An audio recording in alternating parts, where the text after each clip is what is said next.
Muito bem, irmãos. Chegamos agora ao nosso 11º encontro, tratando do livro de Apocalipse. Lembre-se, bem-aventurado aqueles que leem, aqueles que ouvem as palavras da profecia e guardam as coisas nela escritas, pois o tempo está próximo.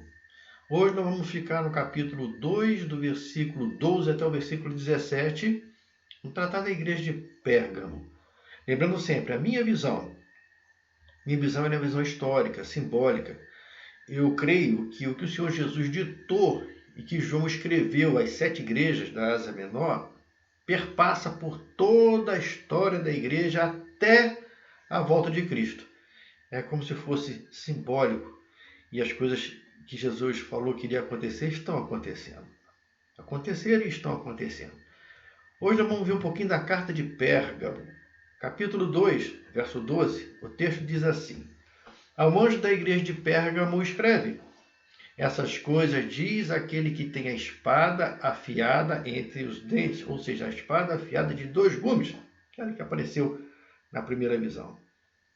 E ele fala assim: Conheço o lugar em que habitas, onde está o trono de Satanás, e que conservas o meu nome e não negaste a minha fé, ainda nos dias de Antipas, minha testemunha, meu fiel, o qual foi morto entre vós, onde Satanás habita.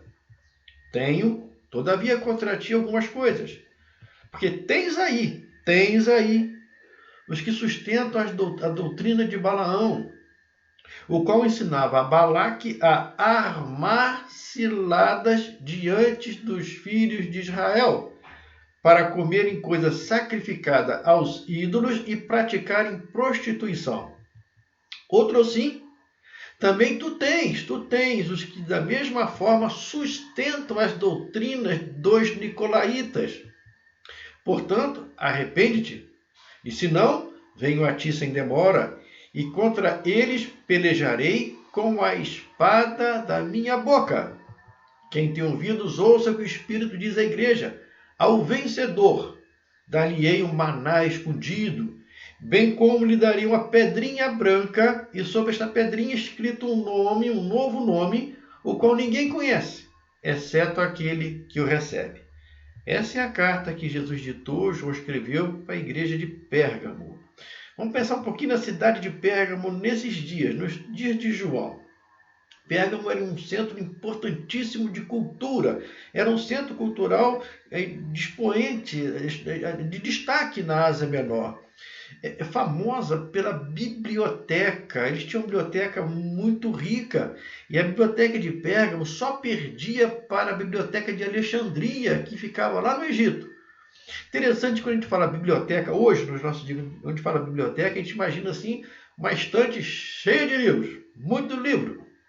Mas naquela época não tinha livro, não existia papel ainda nessa época, não imprensa nem pensar. Mas olha só, existia o pergaminho.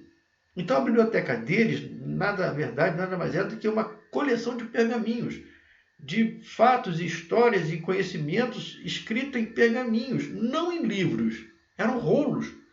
Interessante que nesse começo aqui, pergaminho era feito de papiro. Papiro era uma planta que vinha do Egito, lá das margens do rio Nilo, onde ela era trabalhada e virava como se fosse uma folha, e nessa folha era escrita os conhecimentos, as histórias, enfim, de todos os povos, de todos os tempos daquela época. Então eles tinham aqueles rolos feitos em papiro. Interessante, né? Que a palavra pergaminho vem derivar de Pérgamo. E eu vou te explicar por quê. Esse fato da história é interessantíssimo. Aconteceu no ano 3 a.C. Tinha um rei da cidade de Pérgamo, que era chamado de Eumenes. O rei da cidade, vamos botar assim, o presidente da cidade, Eumenes, ele resolveu transformar a biblioteca de Pérgamo na maior biblioteca do mundo conhecido. Nós vamos transformar a biblioteca de Pérgamo, que já era bastante conceituada, na maior do mundo. E para isso, o que ele faz? Ele trouxe o bibliotecário lá de Alexandria, lá do Egito.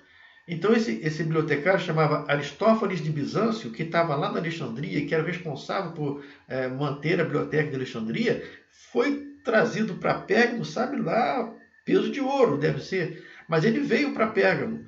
Aí o rei do Egito, revoltado, embargou o envio de papiro para Pérgamo. Bom, já que vocês levaram o nosso bibliotecário, nosso papiro vocês não vão levar mais. Acabou, não vou mandar mais papiro para vocês. Então a solução foi usar o que eles tinham de mais ali, que era couro. Já que a gente não tem mais o papiro vindo da planta do Egito, vamos usar o que nós temos aqui, Nós temos é couro. Aí criou-se o velino. Velino era um couro mais macio, mais maleável, mais tratado, onde agora passava a se escrever, a fazer as cópias, não mais em papiro vegetal, mas agora num couro. E eles viram que esse couro ficou melhor do que o vegetal, do que o papiro. Então agora ninguém quer mais saber de papiro, acabou o papiro. Estamos na época do couro, vamos fazer tudo em couro. Então a biblioteca de Pérgamo ficou rica com seus pergaminhos feitos de couro. Então a palavra pergaminho deriva de Pérgamo e vice-versa. A cidade de Pérgamo também era extremamente idólatra. Mas era idólatra ao extremo. Havia um panteão de deuses. Lá estava a Acrópole, a famosa Acrópole. Lá no topo da Acrópole, o templo a Zeus. O templo a Zeus, que seria naquele momento o Deus supremo deles. Isso aí ficou conhecido como uma das 7 maravilhas do mundo antigo. E Pérgamo cultuava a um deus chamado Esculápio. Esculápio era o nome de um deus que eles tinham, que eles acreditavam que era um deus salvador. O deus serpente que curava. Lá existia uma escola de medicina bastante conceituada para essa época. E muitos iam a Pérgamo buscando tratamento médico. E muitas das curas eram atribuídas ao deus Esculápio, o deus serpente, o deus salvador. Esculápio, o deus serpente, está presente até hoje nos nossos dias, no símbolo da medicina. Quem conhece o símbolo da medicina vê que é uma serpente enrolada num cajado. Daí o Esculápio, até hoje no nosso meio. Pérgamo também cultuava o imperador romano. Sim, eles eram totalmente subservientes ao Império Romano. Em Pérgamo tinha um templo ao imperador Augusto, que foi o primeiro templo erigido a um imperador vivo. Olha, veja bem, um templo erigido para um homem ainda vivo.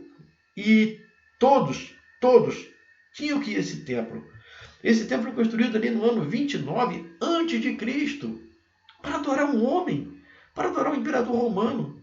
E como eu falei, todos tinham lá, e tinham que ir mesmo, eram obrigados a ir uma vez ao ano nesse templo.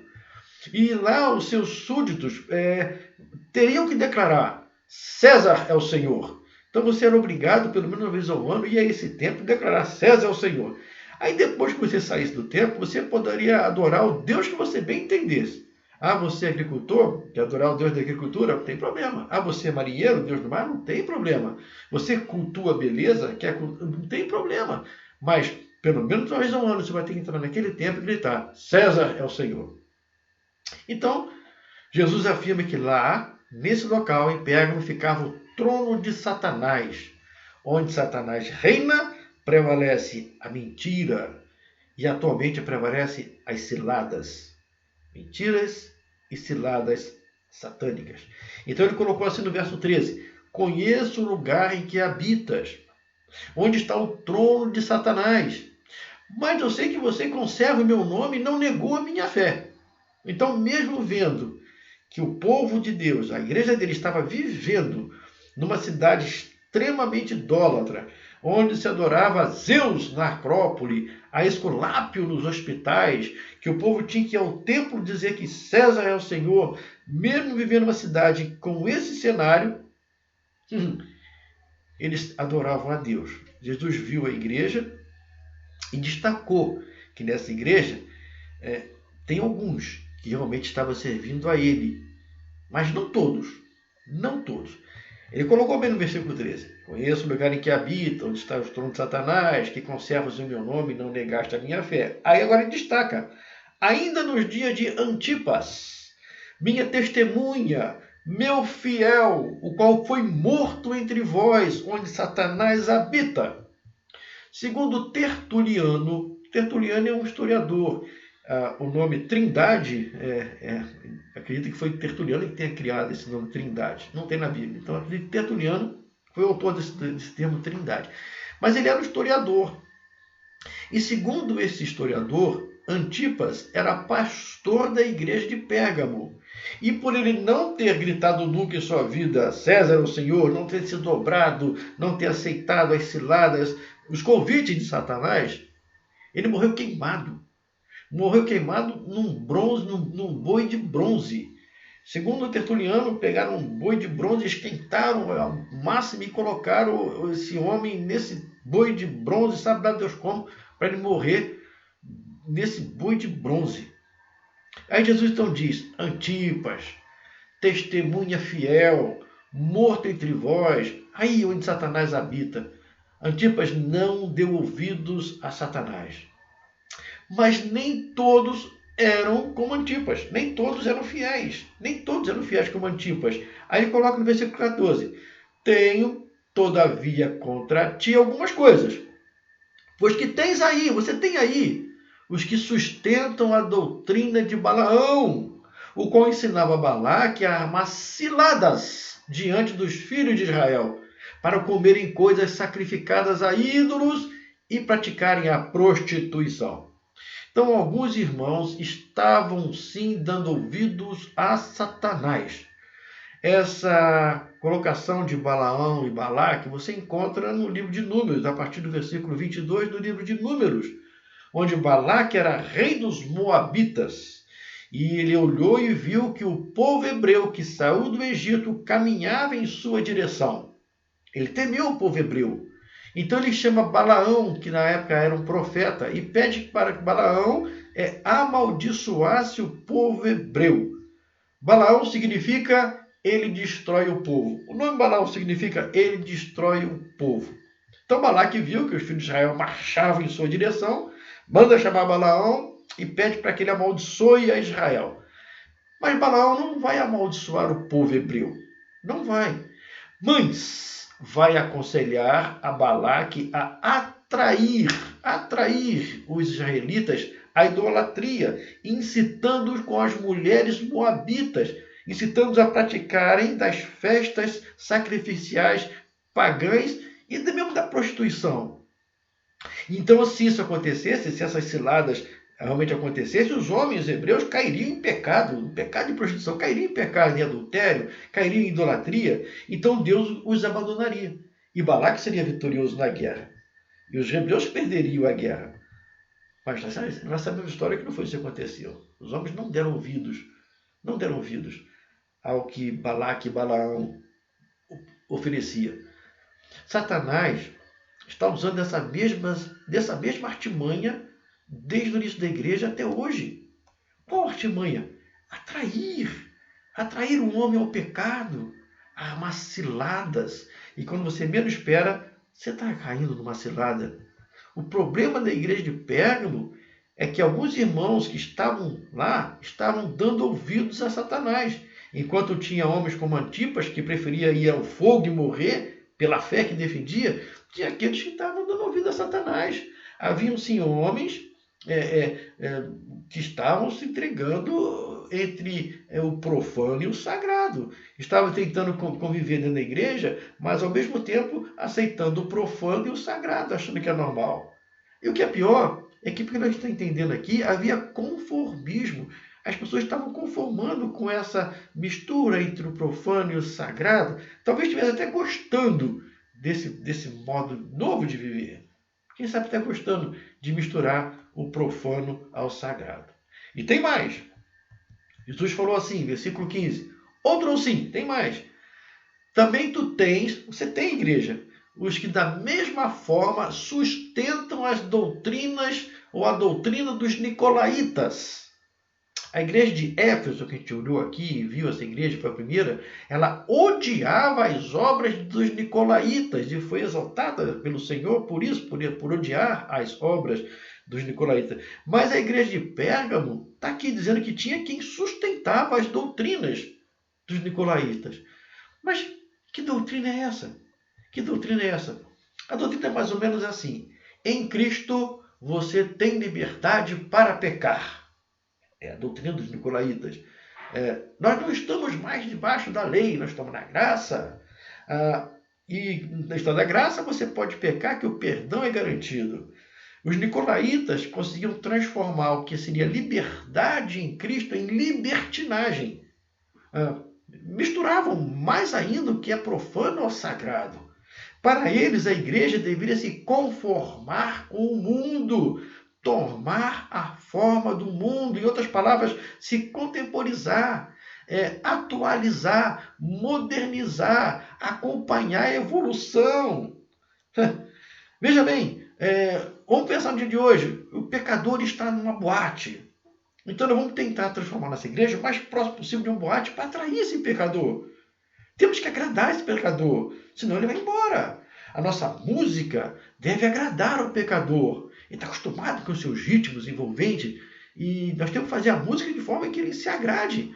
As letras das músicas devem massagear o ego do pecador antes de exaltar a Deus. Então ele tem que vir aqui e ouvir uma coisa que massageie o ego dele e se sinta bem. A iluminação da nossa igreja tem que ser mais ou menos acompanhada com o que está na evolução do mundo. Ou vamos escurecer tudo, ou então vamos colocar estrobos, luz piscando, luzes coloridas. Nós temos que fazer como acontece nos teatros, temos que atrair esse povo. Nossas danças, coreografias, fumaças, o que for. Nós precisamos fazer o que tem que ser feito para atrair o pecador e mantê-lo aqui entre nós. Essa era a doutrina dos nicolaítas. Misturar o profano ao sagrado. Fazer essa mistura. Portanto, o Senhor Jesus escreve, versículo 16, arrepende-te.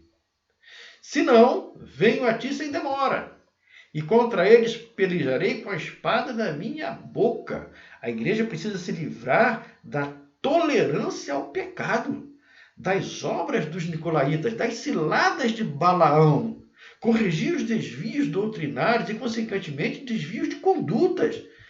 A igreja é local de reverência, é lugar de cultuar a Deus, é onde os homens e mulheres se reúnem para cultuar a Deus. Quem tem que ser cultuado é Deus.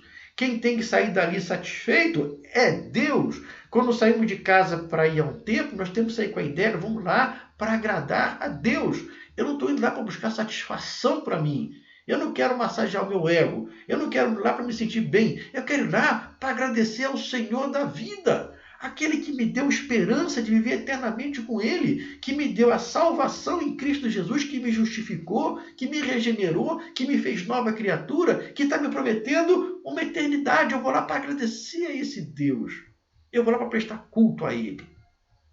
A igreja de Pérgamo, segundo Cristo glorificado, ela deveria se arrepender sem demora. Tolerância ao pecado e desvio de conduta. Para com isso, arrepende-se. Senão, toda ela seria disciplinada. Essa igreja corre o risco de ser confrontada com a própria palavra de Deus. Vai ser confrontada com a palavra de Deus. Bom, mas haverá vencedores. Haverá vencedores também nessa igreja. Então ele fala no versículo 7. Quem tem ouvidos, ouça o que o Espírito diz às igrejas. No plural. Ao vencedor, dar-lhe-ei um maná escondido, bem como lhe daria uma pedrinha branca, e sobre esta pedrinha escrito um novo nome, ou um nome novo, o qual ninguém conhece, exceto aquele que o recebe. Alguém vai perguntar assim, pastor, mas que será que é isso? Que é um maná escondido? Eu vou responder, se é escondido, como é que eu vou saber? Só Jesus vai mostrar para a gente o que é isso. O que é esse maná escondido? Mas eu posso dizer que são bênçãos reservadas para aqueles que se mantêm fiéis. Se mantêm fiéis à sua palavra, à sua doutrina, que se mantêm fiéis a Ele. Aí, aos que corrigirem os seus erros de conduta, não aceitar as ciladas de Balaão, nem as doutrinas nicolaítas, aqueles que não tolerarem o pecado, que corrigir o desvio de volume, de conduta, além de ter esse maná escondido, vai receber uma pedrinha branca.